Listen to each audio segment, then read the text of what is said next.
lost in night, in the wood, shadows fight. Arms take gold, can't take flight. Power's gone, nothing's right. Cauldron cold, no more fire. Potions fail, dreams expire. Spirits whisper, call me liar. In the dark, lost desire. Purchase cry, echo loud. Through the fog, through the shroud. Mystic force, once so proud, now just whispers in the crowd.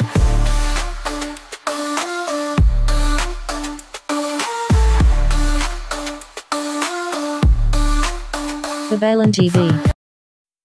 Hello Scorpio, welcome po sa inyong reading. So this is for February the 8th to February the 14th reading.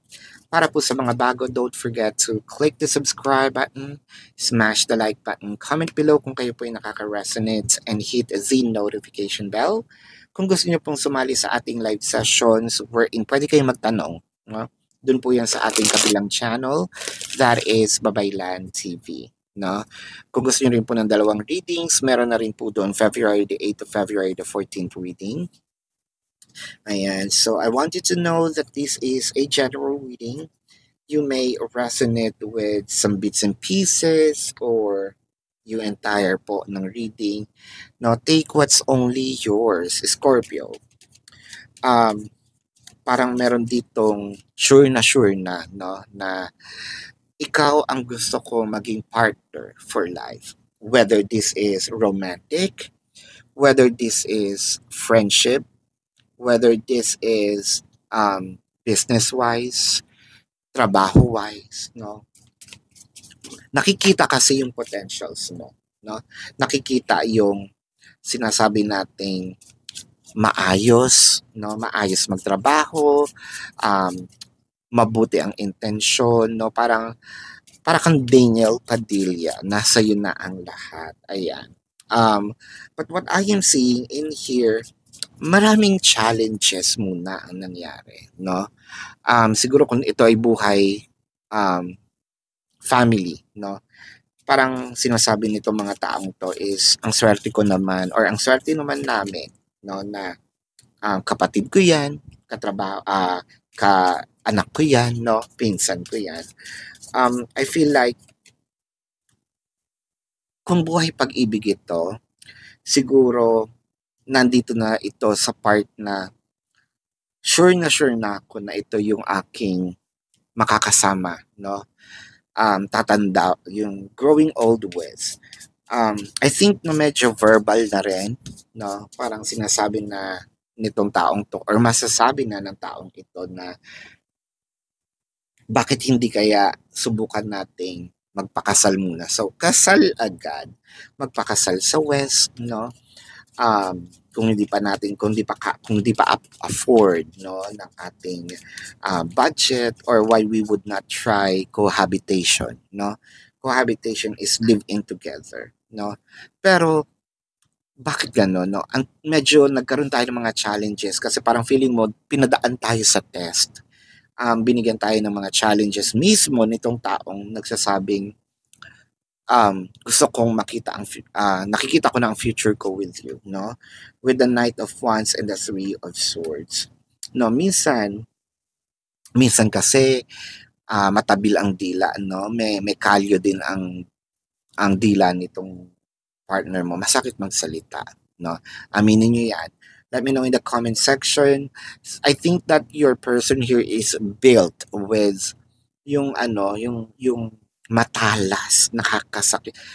Salita pa lang nakakasakit na, no? And hopefully hindi ito dumiretso or mapunta sa physical dahil ibang usapan 'yun, ha? With the 10 of Wands. Meron din itong mga challenges sa buhay na parang feeling mo na ibinibigay sa'yo. Let's say, may sarili ka ng problema.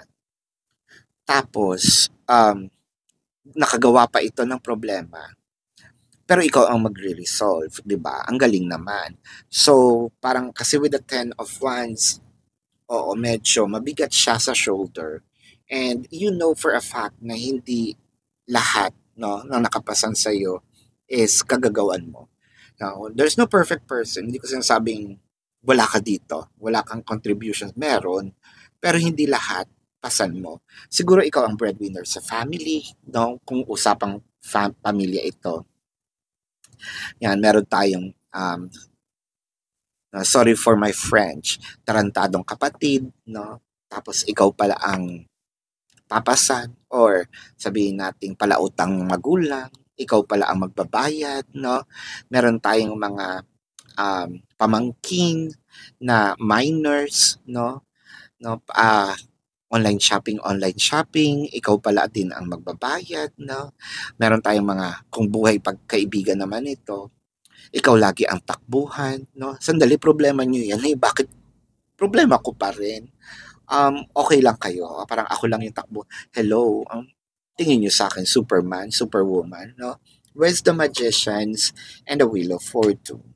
So, ang nakikita natin dito, there's something about finances, no? Chances are, hindi naman siguro din palagi, but chances are, kung minsanan lang ito, one time, big time naman, no? Either pampiyansa, pang enroll, no? Pambayad sa hospital, no? With the Seven of Cups and the Princess of Cups. So, ang nakikita natin dito, may natitira pa ba sa akin, no? Sometimes you're actually asking yourself, palagi na lang nasa kanila, nasa kanya. Ano lang naman to, hypothetical, no, question. What if kung ako kaya ang malagay sa sitwasyon na gano'n, meron kaya akong aasahan? Something to ponder. Let me know sa comment section. You know, this is a safe place, by the way. Pwede naman tayo mag-usap-usap dito. Let me know sa comment section. Sino ang maaasahan nyo kapag kayo nangailangan? You know, Scorpio, kasi kapag hiningan tayo lalo na pagdating sa kaibigan, no, we can promise to our friends na I will be there. When we say I'll be there, we show up. Diba? Kapag meron kang kailangan, siguro kakainin ko na lang, ibibigay ko pa sa'yo. No? Sometimes our commitment to other people are 100%. Sometimes we exceeded 100%. Pero pag kailangan na natin yung sarili natin, sometimes yung sarili natin, tinatamad pa tayong mag-show up. Sometimes tinatamad pa tayong, we never prioritize ourselves. Bakit? Let me know sa comment section. Now with the Two of Swords, minsan naiisip mo, or baka meron nga dito na humiwalay, no? Parang sandali, I'm so fed up with what things are happening. I don't deserve this. Probably some of you are just thinking of it, and probably iba, no, I want to get out of this situation with the Seven of Pentacles. No, parang siguro hindi naman siguro ako masamang tao. Kasi meron na rin ako na ibigay, hindi sa panunumpat. 'Di ba? Pero if there's one person who deserves to be there, ako rin 'yon, no? So I have to prioritize myself this time. Siguro itong sarili kong kaligayahan, no? Or baka naman okay lang din ba kung bumili ng panty ko, ng brief ko, no? Okay lang din bang kayo pala hingi ng sapatos, no? Aba, no? Mabuti kung pinupulot ko yung pera or nasa abroad ako. Kahit nasa abroad ako, baka kala nyo dito ay turista ako, no?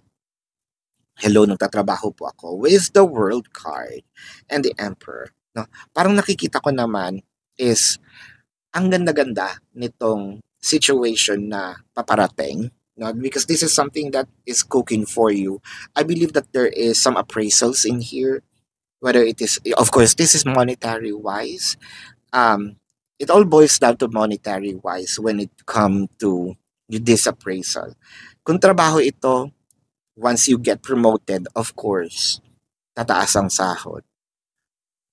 Pero yung iba kasi, di ba, mapopromote ka, bibigyan ka lang ng bagong trabaho, sa'yo na yan. No? Hindi ko kailangan ng promotion. Dagdag trabaho, walang sahod, sa'yo na yan. No? Demand. because that part of your contract. So demand, no? Tinuturuan maging rebelde. With it comes to parang sabihin nating kaibigan, there will be a time wherein yung kaibigan mo will be proud of you.